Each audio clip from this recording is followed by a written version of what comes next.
تحاسب يا ابو عمو. ايه يا عميد، ايه يا عميد دي؟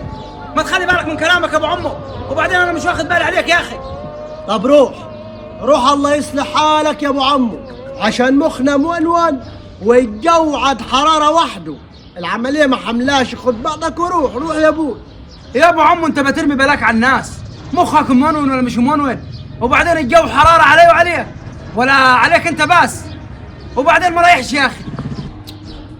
انا بشكلها هتوجوج عليك الهردي. يا تروح يا كانك رايح، ولا نعملها معاك؟ يا سلام عليك يا اخي، تعملها معاي ليه؟ هو انا هفق؟ طب ما تعملها يا ابو عمو، وريني هتعملها ازاي. يوه نبوقع مربربه مربربه بالطين على راسك الهردي. انت اللي جبته لنفسك عاد.